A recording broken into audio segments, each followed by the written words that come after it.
Lastly, I've got this cheesy ass Logitech cordless keyboard here. I'm very cordless oriented. I've got enough cords here to kind of get tangled up in and probably electrify myself. Sensors over here, and that's also tied into my KVM there. I could probably get away with buying a nicer KVM. The last time I bought one, though, I spent over $100 and it died on me and I couldn't return it. So cheap but nice. Here's my 19-inch Westinghouse monitor here. It's nice. I will prefer something bigger. We're gonna get rid of this desk soon, and I might move this upstairs in my supposed to be living room, but I need a dedicated office. I work a lot from home, so this desk is getting chucked. It will get chucked. I will buy a nice desk. It might not have these little panels and drawers up on the top here because I'm gonna get me a multiple monitor setup. I want all those walls clear so I can put an arm or mount those monitors directly on the wall. I'll have at least two 22-inch monitors. I would maybe mount that, but again, that's Mac centric, and I'm not planning on gaming on that screen or on that system. I don't feel like experimenting. I don't feel like kind of tooling and trying to make it work. When it comes to gaming, I have limited time. So when it's time to game, it's serious business for me. I ain't got time to mess around with trying to get shit to work or whatnot. It either works or it don't. And if it's not gonna work like right from the get-go, then it's shit to me. That Mac has its place. It's a 27-inch. It's not a quad. It's a dual core. 3 gigahertz. 8 gigabytes of RAM, expandable up to 16. Everything's inside there. That screen kicks ass though. It throws out a lot of damn light. It is very nice. I do a lot of my web editing there. I put all my pictures and videos on there. My kids do their schoolwork on there. They have their own separate account. So does my wife. There's a backup drive right there where I back up all the Macs in the house. This is Mac number 1. I have a MacBook. My wife has a MacBook. I have an iPad that I sync up with that, and also an iPod.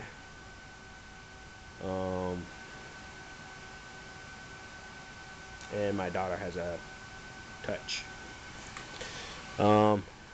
These two devices, they're Bluetooth. They're very golden. This accepts mouse gestures on the top. It's clickable. It is very nice. As small as they are, they require batteries. The batteries for this one goes in here. It takes 3 AA, and I think this one takes 2 AA on the back. Out of those two, the mouse eats the most power, but still, I don't have to worry about changing up batteries. I can go 3 months on a set of batteries before I have to change them, depending on the usage. That thing does hibernate as well as that one when it's not being used. And I can't remember the last time I changed the batteries in the mouse. I just replaced the batteries in the keyboard. I've changed them twice since I've owned the iMac. It's getting close to 2 years since I've had that. So that is it. With the exception of my servers, I do work-related things to kind of keep me on track, my professional skill set on track. One of those is running FreeBSD. Actually, both of them. This is an older version. This is running a new version. The idea is to migrate the data that's on here onto here and retire that one.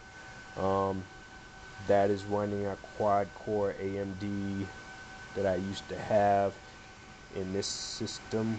I think there's a quad in there. That one is actually a Dell. That's a 10 to 12-year-old system, probably older than that. It's a dual processor, 450 megahertz system. It's probably running a 1.5 gigs, 2 gigs of RAM.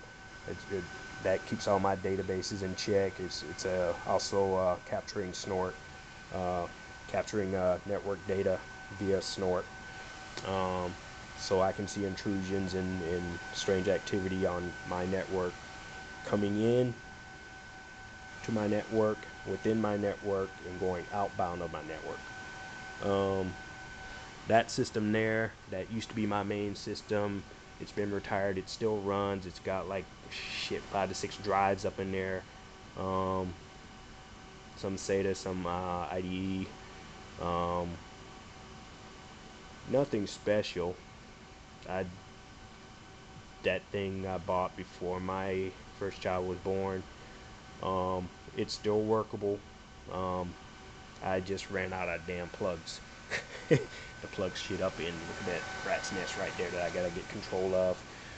Back here, there's a couple of OpenBSD boxes. That one right there, standing up, that tower, is it's running OpenBSD, the earlier version 3.8, I believe. That system itself is a P200 or P233 MMX system. OpenBSD runs very quickly on that.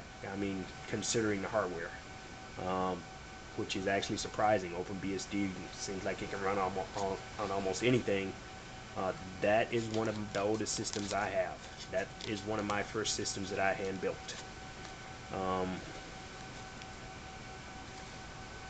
It's fanless. I mean, the CPU doesn't have a fan.